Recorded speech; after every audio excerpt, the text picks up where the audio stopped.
Hi, this is your coach Joe Lucas. Welcome to your Practice Power Daily Coaching Minute for Thursday, the 3rd of October. I want to get and relay a story of an advisor I met here at this conference. And interesting story, I think we'll all get something out of it.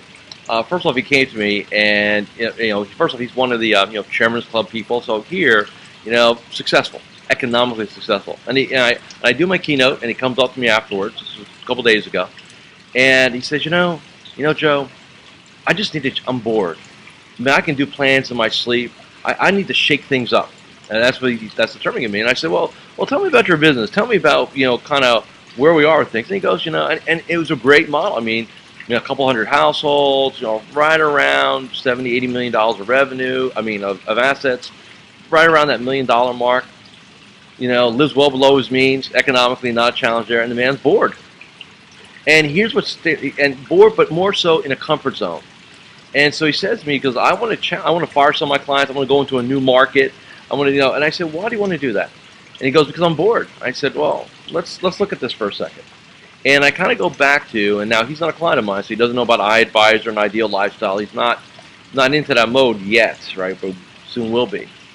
And I said to him, I said, so what happens if you make changes in your business? You kind of, what I call, you stop tending to the garden that's growing all that money for you, and you make a mistake, and it doesn't work out, right? And you kind of abandon what you're doing here because I call it the shiny object, right? Well, no, I see a shiny object over there, so let me go play over there.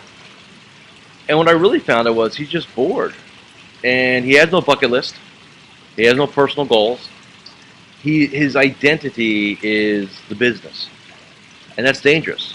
Because you're easily bored when you get to a certain level of success. You get in that comfort zone. So I spent about 10, 15 minutes with this individual. And basically what we came up with was his bucket list. I said, well, look, tell me what you want to do. And he said, well, I want to travel more. I said, well, how come you don't travel now? And he really didn't have a good answer. He said, well, it's not the economics. You can afford it. You said you're bored, so you can't tell me you're working hard every day, right? What he said was, he's got a rule that if the market's open, I got to be in my office. I said, now, no wonder. Here's where we go, right? We have a situation where we have somebody who's a shopkeeper, and they're bored because they've been shopkeeping for over 20 years. And it's about changing that rule. That's what matters most. So I want you to keep that in mind. And look, if you're successful and you're economically in a great place, look for excitement other places. Leave your business alone, right? Go skydiving. Go climb a mountain. Go travel. Leave your business alone.